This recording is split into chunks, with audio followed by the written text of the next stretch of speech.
අයිබෝන් හිසකෙස් වර්ධනය කරගන්නට ඔබ මිනොක්සිඩිල් පාවිච්චි කරන කෙනෙක්ද? එසේත් නැත්නම් ඔබ මිනොක්සිඩිල් පාවිච්චි කරන්න බලාපොරොත්තුව ඉන්න කෙනෙක්ද?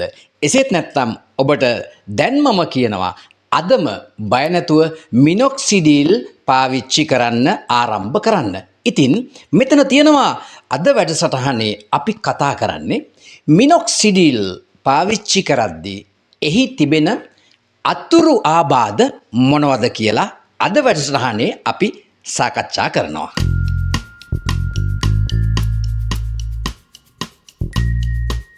මේ මුළු ලෝකයේම මිනොක්සිඩිල් නිෂ්පාදනය කරනවා. මේ මිනොක්සිඩිල් නිෂ්පාදනය කරන ආයතන තියෙනවා, වගකිය යුතු ආයතන තියෙනවා. ලංකාවේ මිනොක්සිඩිල්ද හොඳ, ඉතාලි මිනොක්සිඩිල්ද හොඳ? මම කියන්නේ ඉතාලියේ හැම නිෂ්පාදනයකම ප්‍රමිතිය ඉහළ මට්ටමක තියෙනවා ලංකාවේ නිෂ්පාදනය කරන මිනොක්සිඩිල් වලට වඩා, සහ ආසියාවේ නිෂ්පාදනය කරන මිනොක්සිඩිල් වලට වඩා. මිනොක්සිඩිල් තියෙනවා දියර සහ පෙති.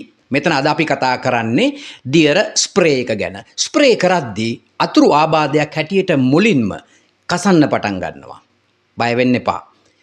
හිස් කබල රතු වෙන්න පටන් ගන්නවා. බය වෙන්න එපා. ඒ වගේම තමයි ප්‍රධානම දේ තමා අපේ හිසකෙස් පළවෙනි සති 2 3 4 5 6 කාලය අතරතුර හිසකෙස් වැටෙනවා. අර නිරෝගී නැති හිසකෙස් ඉවත් වෙනවා. ඒක සුබ ලකුණක්. ඒකේ තේරුම යටින් අලුත් පැලතවාන ඉහළට එනවා. ඊටා සුබ ලකුණක් ඒක. අන්නේ අවස්ථාවේදී ගොඩක් අය බය වෙනවා.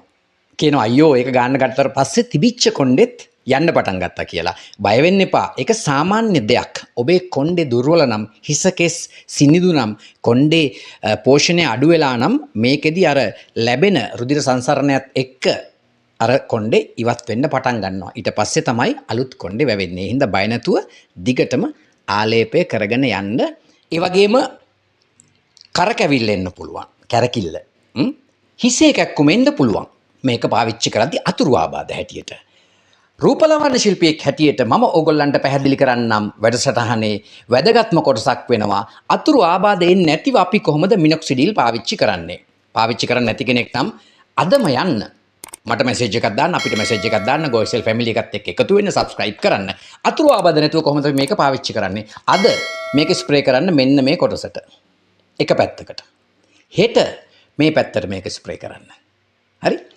ඊට පස්සේ 3 වෙනි දවස හරියට හිස් මුදුනට, 4 වෙනි දවස මේ පසු පෙදෙසට, 5 වෙනි දවස මේ නළල ආශ්‍රිතව මේ විදිහට ඔයාලගේ කොණ්ඩේ ඔළුවේ කොටස් වශයෙන් මේක ස්ප්‍රේ කරන්න. මුළු කොණ්ඩෙටම ස්ප්‍රේ කරාම තමයි මේ අතුරු ආබාධ වලට අපිට ලක් වෙන්න සිද්ධ වෙන්නේ. රයිට්. එහෙමනම් ඔන්න මිනොක්සිඩිල් භාවිතය කාන්තාවන්ට, ඒ වගේම පිරිමි පාර්ශවයට මේ දෙගොල්ලන්ටම මේක පාවිච්චි කරන්න පුළුවන්. ඒ වගේම තමයි කොණ්ඩේ අඩු වෙන්න, දුර්වල වෙන්න පටන් ගද්දිම මේක ලබා දෙන ලංකාවේ PRP, PRF ඒ ට්‍රීට්මන්ට් කරන අයට අනිවාර්ය දෙයක් මේ මිනොක්සිඩිල් භාවිතය. ඉතාලියෙන් මේක අවශ්‍යයි. මගේ දුරකථන අංකයට මැසේජ් එකක් දාන්න. එසේත් නැත්නම් ඉතාලියෙන් මිලදී ගන්න අයට Amazon link එක මම දාලා තියන්නම්. එසේත් නැත්නම් Dr. Marks ඒගොල්ලන්ගේ ප්‍රොඩක්ට්ස් ඊටාම ප්‍රමිතිය ඉහළයි. ඒකෙත් මම ඩිස්ක්‍රිප්ෂන් එකේ දාලා තියන්නම්, ගිහිල්ලා ඔන්ලයින් හරහා මිලදී ගන්න. ඒ වගේම අපි මිනොක්සිඩිල් දියර භාවිතයේ අතුරු ආබාධ සහ එහි ලැබෙන ප්‍රතිලාභ ප්‍රතිඵල ගැන අද වැඩසටහන අපි කතා කරුවේ. අපි ලබන සතියේ මම ඔයගොල්ලන්ට අරගෙන එන්නම් සමස්තයක් හැටියට මේ හිසකෙස් වල ප්‍රශ්න නැති ඔයාලට තවත් හිසකෙස් සරුසාර කරගන්නට ඉතාලියේ නිෂ්පාදනයක් මම ලබන සතියේ වැඩසටහනෙන් ඔයගොල්ලන්ට අරගෙන එන්නේ. තාම අපිව සබ්ස්ක්‍රයිබ් කරලා නැහනේ. ඉතින් බෙල් අයිකන් එක ක්ලික් කරලා අපේ channel එක සබ්ස්ක්‍රයිබ් කරුවොත් තමයි අපිට ඉස්සරහට යන්න පුළුවන්. අමතක නොකර channel එක සබ්ස්ක්‍රයිබ් කරන්න.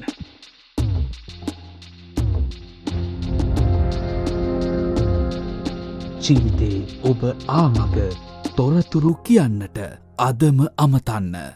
GoSL TV